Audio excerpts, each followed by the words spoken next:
Hai guys, ketemu lagi dengan aku Brenda. Aku Gin. Kali ini kita pengen ngomongin market update seputar kripto. Seperti yang kita tahu, banyak banget event yang terjadi belakangan ini yang bikin investor pada was-was.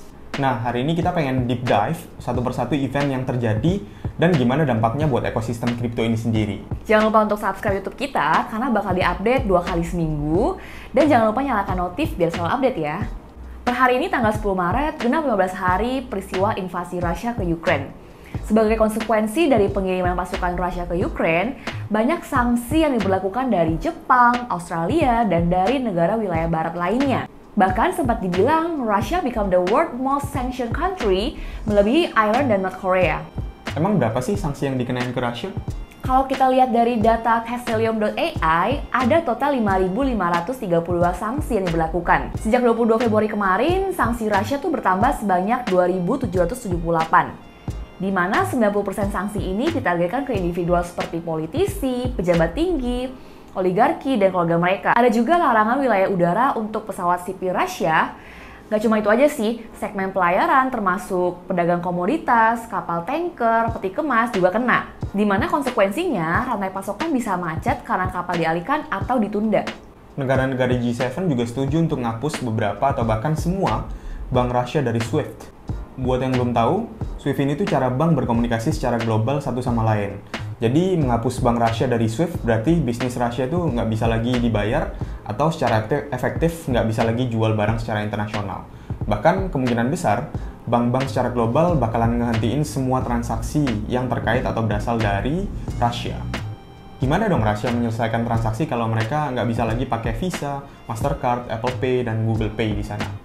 Ya, apakah penggunaan cryptocurrency itu bisa jadi solusi? Kalau dilihat dari berita yang beredar, memang terjadi lonjakan harga kripto seperti Bitcoin di beberapa exchange lokal di Ukraine dan Rusia, bahkan exchange global setelah invasi Rusia ke Ukraine dimulai. Bisa dibilang karena sentimen konflik ini, adopsi penggunaan kripto meningkat. Banyak orang-orang makin percaya kalau kripto, Bitcoin memang solusi sistem pembayaran yang netral, yang nggak dikontrol sama pihak manapun. Tapi, walaupun begitu, rasanya kripto itu belum bisa jadi solusi Rusia menghindari sanksi dari perusahaan barat. Kripto skalanya masih terlalu kecil untuk Rusia. Soalnya kalau kita lihat adopsi kripto sekarang, ada sekitar 3% dari populasi global yang memiliki beberapa aset kripto. Dari sisi nilai kekayaannya, mungkin ada sekitar 0,3% dari kekayaan bersih global yang ada di cryptocurrency hari ini. Terus ya, ada juga kekhawatiran di cryptocurrency ini ternyata nggak sedesentralisasi yang kita bayangkan.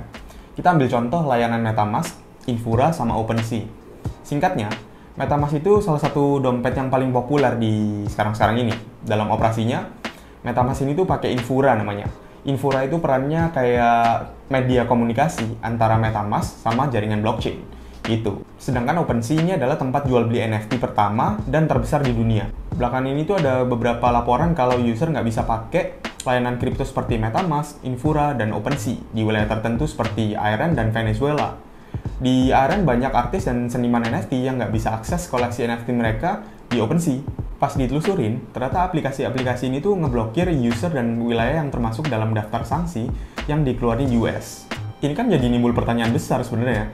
Apakah kripto itu sebenarnya desentralisasi atau ternyata sama aja kayak platform sentralisasi yang bisa dikontrol sama pemerintah atau pihak tertentu? Nggak sampai di situ aja. Baru-baru ini ya, Mikhail Fedorov, Wakil Perdana Menteri Ukraine, meminta platform exchange untuk memblokir alamat pengguna Rusia. Dari sini kita belajar kalau kripto ini tuh nggak sepenuhnya anonimus ya. Harus kita ingat, penggunaan blockchain ini kan bisa diakses publik, yang artinya bisa dilacak. Kita bisa tahu ini ada pengiriman dari wallet apa ke wallet mana. Yang artinya kalau identitas wallet aku bocor, akan gampang banget nih untuk nge-track semua aliran dana aku. Apalagi teman-teman tahu sendiri ya, beberapa exchange crypto punya protokol Know Your Customer atau QYC dan anti pencucian uang. Jadi pada momen tertentu kalau kita withdraw crypto dari wallet MetaMask ke fiat lewat exchange lokal, ya alamat wallet MetaMask aku bakal ketahuan. Nah, ceritanya nggak semua exchange ini nurutin permintaan si Mikhail Fedorov ini. Karena ya nggak etis lah ya, ngeblokir jutaan user dari Rusia, kecuali memang yang diblok itu adalah dompet individu yang masuk daftar sanksi. Sampai-sampai ya, Mikhail Fedorov ini ngadain bounty buat orang-orang yang berhasil ngasih info wallet address-nya orang-orang Rusia yang masuk daftar sanksi ini, gitu. Nah, kalau gini kan orang-orang super kaya di Rusia juga was-was mau mindahin aset kripto kayak Bitcoin dalam jumlah besar. Karena nanti address-nya mereka dicurigain. Apa ada solusinya? Well, mungkin saat ini koin privacy kayak Monero, ada Zcash, dan Secret bisa jadi pilihan. Monero dan Zcash nggak kerja seperti Bitcoin atau Ethereum. Privacy coin ini pakai proses kriptografi untuk mastiin bahwa transaksi nggak bisa dihubungkan ke pemegang dompet dan nggak bisa dilacak. Ini juga yang jadi alasan dan sentimen kenapa belakangan ini aset seperti koin privacy dan emas fisik mendapatkan arus masuk modal yang besar. Last but not least, salah satu berita yang cukup mengguncang ekosistem kripto adalah berita berhentinya salah satu godfather penggiat DeFi, Andre Cronje. Jadi baru-baru ini muncul tweet dari Anton Neil, partnernya Cronje, yang bilang kalau mereka akan berhenti berkontribusi di DeFi atau crypto space. Project-project yang berhenti dikembangkan Andre seperti Yearn Finance dan Keeper. Sebenarnya mereka tuh nggak memberikan alasan spesifik kenapa sih mereka tiba-tiba berhenti. Sampai ada muncul postingan di Twitter yang beropini. Ada yang bilang kalau Andre ini adalah developer introvert yang somehow ditinggal sama rekan kerjanya, sehingga dia terpaksa harus berinteraksi dengan urusan public relation dan drama-drama seputar project yang bikin dia tuh nggak tahan dan memilih untuk berhenti aja. Mungkin dia punya opini yang lain. Kalau pendapatku pribadi sih, Andre itu sebenarnya sebagai developer punya pressure tinggi lah. Kita flashback dulu. Andre Cronje itu sempat bikin project namanya Eminence, tapi gagal karena smart contract-nya jebol waktu itu. Kerugiannya tuh sampai 8 juta dolar. Nggak nanggung-nanggung pressure-nya. Dia bahkan sempat dapat ancaman pembunuhan dari komunitas Eminence yang ngalamin kerugian. Sampai di Oktober 2020, dia pernah declare pengen berhenti dari DeFi. Nah, balik lagi nih, sekarang ke 2022. Semenjak ramainya World War Vibes ini, mulai banyak rumor yang bilang bahwa bakalan ada cyber war. Aku sendiri juga cukup yakin sebenarnya bakalan ada. Karena banyaknya sanksi yang dikenain ke Rusia, jadi mereka juga dananya agak terbatas kan buat ngapa-ngapain. Alhasil ada beberapa potensi upaya perlawanannya yang pakai yang agak murah, yaitu cyber attack misalnya. Gitu. Baru-baru ini di Twitternya Asset Research bilang kalau mereka ngedeteksi ada malware yang keinstal di ratusan mesin yang ada di Ukraine. Wah, langsung dong Rusia dituduh jadi penyerangnya. Soalnya berdasarkan datanya, yang diserang banking system dan pemerintahan. Kalau kita bahas perluasannya, cyber attack ini nggak akan berhenti sampai Rusia Ukraine aja loh. Impact-nya bisa jauh lebih besar kayak malware-nya di launch globally. Jadi platform-platform besar dunia bisa kena. Salah satu yang masuk akal buat di-attack ya kripto. Kenapa? Soalnya decentralized. Nggak ada yang bisa nanggung jawabin kalau seandainya Rusia berhasil ngambil duit dari sini. Nggak kebayang seberapa besar tanggung jawab yang harus ditanggung sama developer besar seperti Andre kalau security platformnya dites terus-menerus sama hacker-hacker kelas dunia. Biasa nih ya, udah penjelasan panjang lebar, akan muncul pertanyaan, jadi kripto ini masih bullish atau udah bearish ya? Teman-teman bisa simpulin sendiri aja ya, biar resiko ditanggung masing-masing. Kalau menurut kita, belum bisa dibilang bullish maupun bearish sih. Pergerakannya sideways dengan banyak up and down.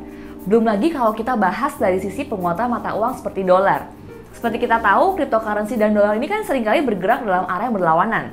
Jadi ya perlu diperhatikan juga manuver dari pemerintahan US dan dampak terhadap mata uang mereka. Kalau strategi kita berdua sih, sekarang ini tuh hedging ya salah satunya yang paling utama.